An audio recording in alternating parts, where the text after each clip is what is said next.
पन्हाळा तालुक्यातील कोलिकपैकी चाफेवाडी येथे उभारण्यात आलेल्या राजश्री शाहू महाराजांच्या पूर्णाकृती पुतळ्याची दुरावस्था झाल्याने शाहूप्रेमीमध्ये तीव्र नाराजी व्यक्त होत आहे। जयंती अवघ्या 5 दिवसावर येऊन ठेपली आहे। पुतळ्याची तात्काळ दुरुस्ती, छत्री उभारणी आणि परिसराचे सुशोभीकरण तात्काळ करण्याची मागणी परिसरातील नागरिकांनी केली आहे।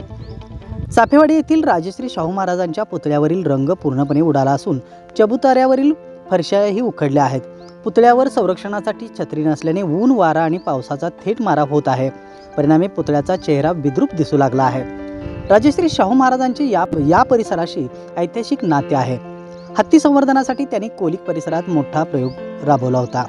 गगनबावडा, पन्हाळा ते शाहूवाडी वनहद्दीत सुमारे 25 किलोमीटर लांबीचा चर, पूल आणि इतर सुविधा उभारून हत्तीसाठी राखीव वनक्षेत्र तयार केले होते। या प्रयोगासाठी त्यांनी मोठा खर्चही केला होता।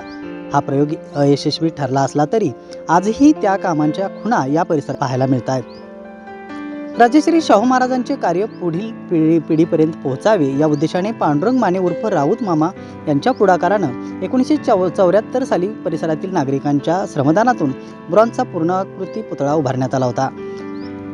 त्यावेळी अनेक लोकप्रतिनिधी व मान्यवरांनी त्यासाठी योगदान लाभले होते। सन 2009 साली आमदार चंद्रदीप नरके यांच्या पुढाकाराने आणि तत्कालीन खासदार निवेदिता माने यांच्या निधीतून पुतळ्यासाठी नवीन चबुतरा बांधण्यात आला। मात्र त्यानंतर देखभाल न झाल्याने पुन्हा एकदा पुतळ्याची दुरावस्था झाली आहे।